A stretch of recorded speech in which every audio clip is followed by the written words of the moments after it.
right. Let's get this thing going one way or another. I really appreciate everybody for tuning in to the nation. Let's go. Let's get locked, loaded, and ready. Appreciate everyone. As we tune in early this morning, I want to be able to go over, I guess, this First Thing First tape earlier. My guy Jerry Reese sends me so many clips and content throughout the day that helps the nation, man, this type of information. But we want to just go over this right quick so you guys can get a little insight to what they have to say, like the national media and things like that. And then I can go back and forth what they're saying, whether it's correct or whether it's not, or whether or not, I can add my own opinion to it. And feel free to leave your thoughts and concerns too as well. So let's go. Whacker me after something riding busted again. Good Lord, next you're going to be washing his clothes. Back here with Bart Scott. Yes, How about indeed. them Cowboys? Good morning, Jerry everybody. Jones wanted a receiver for Dak Prescott. Jerry Jones went out and got a receiver for Dak Prescott. Cowboys traded a first-round pick to acquire Amari Cooper from the Raiders. Now Cooper, who made the Pro Bowl his first 2 seasons in the NFL, has indeed struggled in the year and a half since. But he instantly could become the #1 option in a limited Dallas receiver group. All right, Bart, what impact will Cooper have on this Cowboys offense? Well, he should be able to help them in the red zone. I think right now they're 30th in the red zone. He's going to create some space because you have to respect him. Even though he always has a case of the dropsies every once in a while, he's a guy that can take the top off the defense and allow Beasley to be able to work the slots. I do love what they're doing with Dak Prescott in the last couple of weeks. You look at the game last week, he rushed for 33 yards. He got some pivotal, first downs, some very important first downs. They're doing the RPOs, and I think that'll allow them to throw the ball over the top because he's going to continue to get that space, that real estate right behind the linebackers, right in front of the safeties. And I love the fact that, you just have to respect what he's done so far. So he may draw double coverage. Now, he hasn't been having a great season so far, but that could be, because of who he's playing for. He should be refreshed, revitalized, no state taxes. In Dallas, that check's going to have a little bit more cheese on the taco. He should be ecstatic. He should be excited that team is trying to win, and they could have, in a bad division, opportunity to get into the tournament. Well, no doubt. Let me just talk about this right now. As far as outside guys, we do know that we have number 13. He's stepping it up, guys. He's showing that he can catch the ball on the outside. Now, this is what I want the offensive coaching staff to do. They need to feed number 13 as Michael Gallup. For those who don't understand who that is, that's Michael Gallup, the guy that caught the only touchdown for us as far as the offensively the receiver last game. I think that the growth of Gallup can just be one of those guys that down the line we can say, man, what a steal we got with that pick.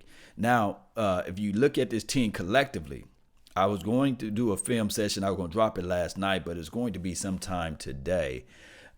We got some guys now, although a lot of people was looking at tape from the broadcast view saying, hey, Dak Prescott missing these guys open. No, it's a little back and forwardness because we know that Allen Hurns, he can work the middle of the field. That's his duty. That's what he did in Jacksonville. As far as the outside, he looks aloof. And also, as well as with the number 19, Bryce Butler, we saw the first big play that he had down the line or down the seam. He gave up on the route. That's why Sanjay Lyles, if you look at the broadcast view, if you look at some of the highlights there, he's giving it to him, talking about, hey, you didn't finish on the route. When you're the wide receiver, you cannot let up on your route. You have to go and follow through with that. And he would have caught that long, big pass down the seam. And the other thing is, now that when you insert Amari Cooper, you have weaponry now on the outside. You have Amari Cooper now. And then for sure number 11 can work the middle of the field. That's why, you go out and you grab somebody who can be a playmaker, dynamic, who's not afraid to catch the 50-50 ball. Now, he did have a case of drops. But think about this, guys. Cowboys Nation, think about this.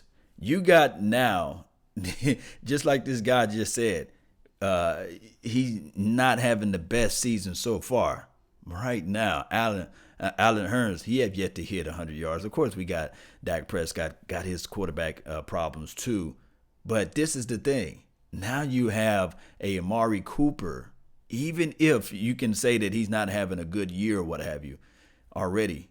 This guy had already, if you can go back on tape this year, he done already had 100 yards against Denver Broncos. He's already had 100 yards against the Browns. That's light years ahead of what we got right now. Let's listen to what they have to say. It's one of those kind of things. It's just like nice things in life, Bart. You like watches, you collect them. It's like a house. It's like a nice car. How much is too much if you really want it? Like if you want to be in that neighborhood, you want to evaluate your quarterback, you don't want to just throw away the 2018 season, like a top flight wide receiver does cost something. So a first-round pick to me was not too expensive to be able to get a player like Amari Cooper. But Randy Moss went for a 4th. Oh, yeah, but Randy Moss at that time, I mean, he's lucky to get a 4th and a ham sandwich as bad as he was in Oakland. Like, when you start having problems off the field, when people question your character, you start seeing Martavius Bryant, they signed him. I mean, they traded for him for a 3rd-round pick. So is not Amari Cooper worth that much more than that? So go ahead, Nick. Here's what the Cowboys fans need to understand, though, because I had Cowboys fans when I was tweeting about this yesterday. Hold on, man. This bro got on a plaid suit with the silver tie and the polka dots. Man, you don't wear plaid and dots, man. You can't pull it off. You ain't fly like that yet, fam. Say, oh, you got a ton of cap space next year to add people. Not anymore. Like, this team you're about to see after the bye in Dallas, that's going to be your team next year. Like, I know you got $60 million. Okay, 14's going to Cooper. Do you want to keep DeMarcus Lawrence? That's $20+ million you're going to have to do. Are you going to re-up Byron Jones? You've talked about he's having a good year. Yes. All your linemen have. All right, I'm going to pause right here. This is the thing. We can't look at it as 1 year, 14 mil. We got to look at it like this. This deal, because he's already coming in, you're getting him for dirt cheap now. So, of course, you're losing a draft pick. But you got to look at it from here. It's 9 games into it. You could just say this right here. 2 years, $14 million. It'll feel a little bit more comfortable. Because you really not, you're only playing them pennies for right now. You'll have to pay the big bulk of the change next year. So you got him for a year and a half for what, 13, 14 million? Let's go ahead and keep it rolling. Have raises built into their contracts. And by the way, Zeke is going to want his money and deserve his money, not to mention Dak. So, and you don't have first-round pick now to improve your team that way. So how do you get a receiver then? So everyone, we've been yelling, hey, man, they need a wide receiver. We've been yelling all offseason. They need a wide receiver. They need a wide receiver. They need a wide receiver. They need a wide receiver. How do you get a wide receiver? I would have, if I knew I was going to trade a first-round pick to pay Amari Cooper $14+ million a year, I would have found a way to sign Sammy Watkins. Like, then you keep Sammy Watkins. This brother says Sammy Watkins, man. Where is he? What tape he been watching? So you will pay 17 to 20 million for Sammy Watkins? Come on, man. He's not even on the same planet as Amari Cooper, man. Come on. He's not a better player. And actually, you're getting feet too. You can't trust a receiver with bad feet. Amari Cooper's a better player than Sammy Watkins, and you're getting Amari Cooper for less than $15 million for 2 seasons. You can't just think about the price tag for 1 season. You're talking about the rest of this year. You got the last 9 games of this year plus all of next year. Yeah, that is a good value for a guy, your number 1, because you don't have to pay him next year. You've already signed on for the option year at $13.5 million. So the other story here for Dallas is that this is going to be a way for them to evaluate seemingly the most important person. That's what this is about. He's How to figure out. I know he has. Jeez, they want to pay him so bad. They want him to succeed. Jerry Jones wants so badly for his decision to not play Romo. Your boss is supposed to support you to be able to bring the best out of you. Man, this is my first time ever agreeing with Chris, man. Gosh, man, this is what your boss supposed to do, man. Shout out to Chris. You're supposed to be able to support your staff, those who are at work right now. You want your boss to support you. You want your boss to surround you with pieces to help you out at your job. Appreciate you, Chris. Man, this is weird. It's early in the morning, man. This is crazy. We are not going to see what Dak Prescott, and we cannot evaluate him in the current situation when they don't have a number 1 or a number 2 wide receiver and no tight end who's a credible threat. So you can't even make the judgment on your quarterback of the future unless you bring someone into the building. So you are a sum of your decisions. Yes, they traded the first-round pick. The reason why, because they first planned, and people don't want to admit it, it did not work. Cutting Dez Bryant, Jason Witten walking away from you, the team you put out there, the wide receiver group is not good enough for you to be able to compete. That's why you had to go out and get someone like Amari Cooper. Man, he said a mouthful, but hey, guys, this is what I want to tell everyone. Now, I'm on record saying that, hey, with Dez Bryant, I wanted to see Dez Bryant with year 3 with Dak Prescott. Remember this right here. When did Dez Bryant started to like show up and show out for the Dallas Cowboys when he was drafted? Now, of course, he had some flashes in 2010, 2011, what have you. But one can argue it was not until 2013 and to 2014 that's when he got his cheese or what have you that season, because it developed for 2015. Of course, Tony Romo was injured for 2015. But I was waiting for 2015 Tony Romo to Dez Bryant because I know for sure that chemistry was there.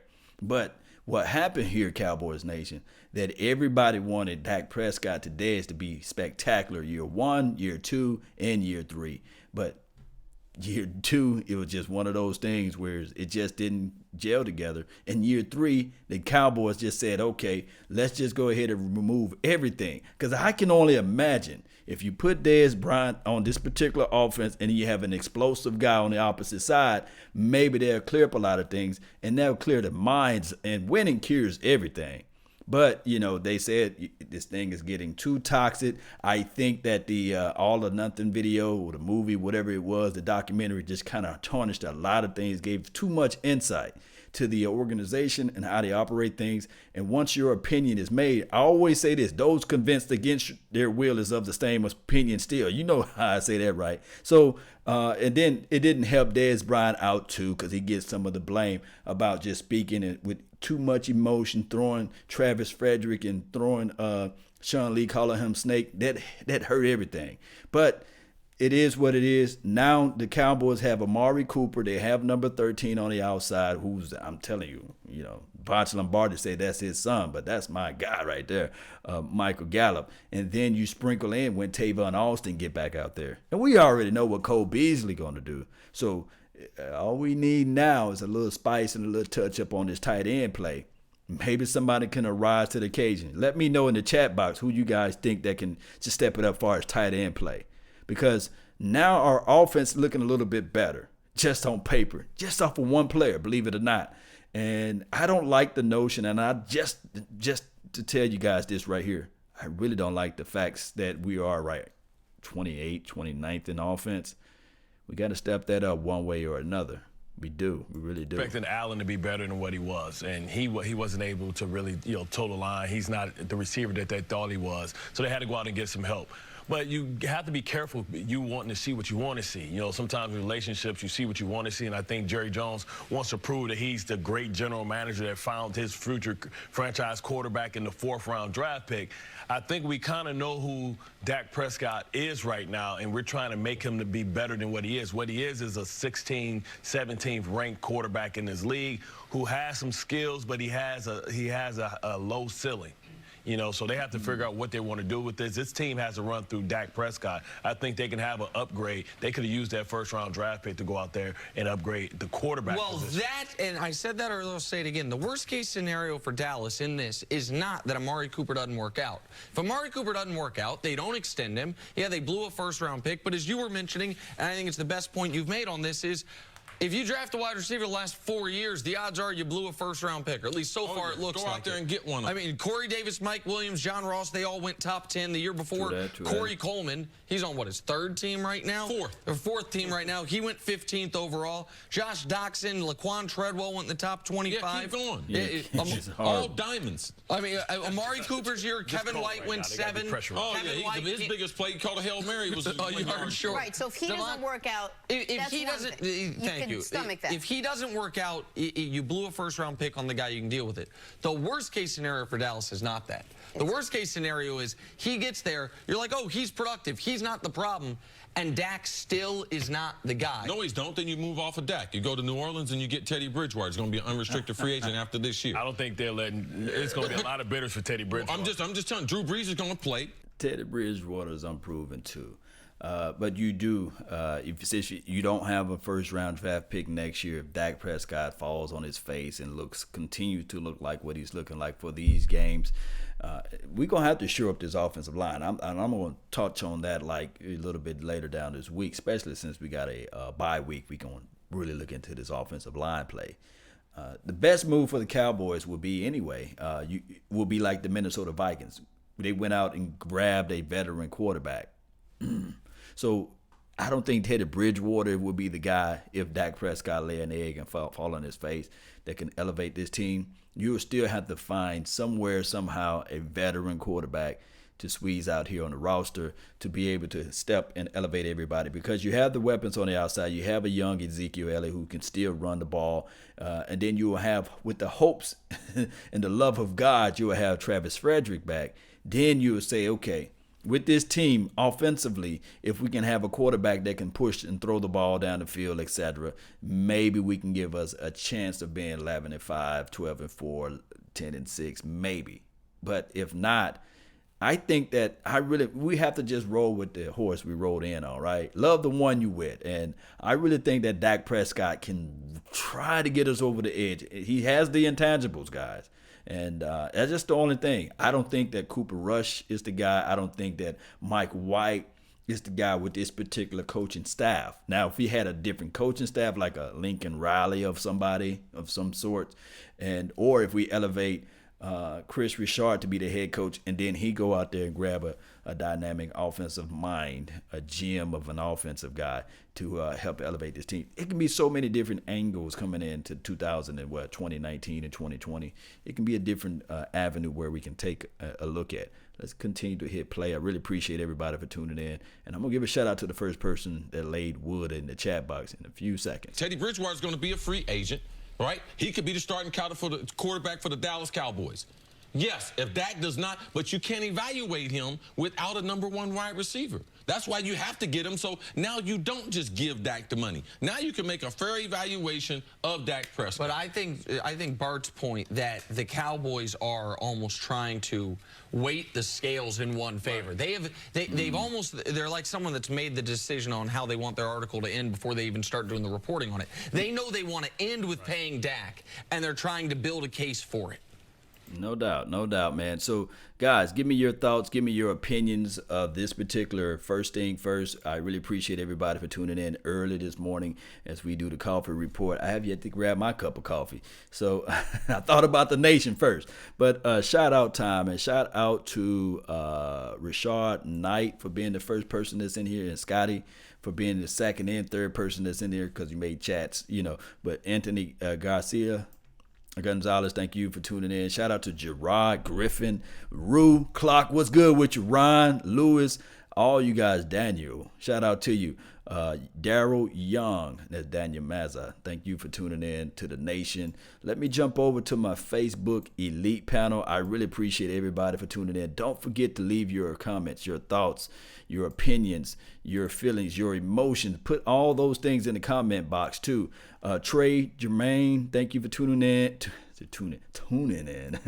Bill Lee, B. Lee, thank you. G. Gracia, LaRon, Sheila, Neil, Tony, all you guys that's on the Facebook, James, Donovan, Dan, Sylvie, Jay, all you guys, man. Hey, Jamal Anderson, yes, we live like 95. Guys, it is what it is. This year is not over with. We still have a fighting chance. Remember, I always say this, as a prize fighter, as a prize boxer, you still go out swinging blows. Even though you might lost the fight, but you still got to put your hand out there and you still got to protect yourself and shoot those blows. Maybe you can get a TKO. It's never over. It's never over. You may think it's over, but it's not. Share this content. Subscribe to the channel. Follow me if you're on the Facebook world. And then also with that, I do have a podcast that's LAW Nation. And look for either later on today or tomorrow for the film session. This is what I did. I went and curated a lot of films. I chopped up a lot of information on Amari Cooper, not just his highlight stuff, but I wanted to show you guys his third down, on third down. I call it the money down. And right now, collectively, the Cowboys are horrible. They sus it right. They horrible, despicable on third down. So we need somebody that like a go-to guy and somebody who can disguise some plays too. So we got that now with Amari Cooper. And I think that he get third down killer out there. So I'm going to show you guys third down completions and how he was able to stretch the field and how he's able to just take over that 8 and 9 man front. And that's what we need. Can Cole Beasley do it? Yes, in small factors, he can take over, but we need somebody that's a proven commodity, somebody who been there, who got the physical size and prowess to do those things. And you just look at it. You're not going to get it from an Allen Hurns. You're not going to get it from a Bryce Butler. These are not excuses. These are just facts. So let me know of your thoughts and your opinions of everything. I really appreciate everyone for tuning in to the nation. And remember, you're listening to nothing but the best. Salute. Let's go and jam on out to this thing right here. I like this one right here, right? Yeah.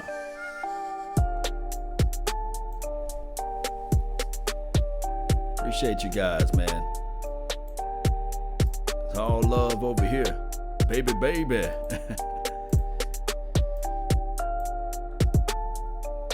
Yeah.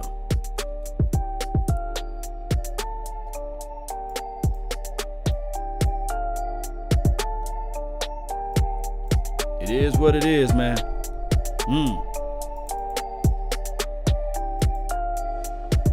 Go Cowboys, right? All day, even twice on Sunday. Salute.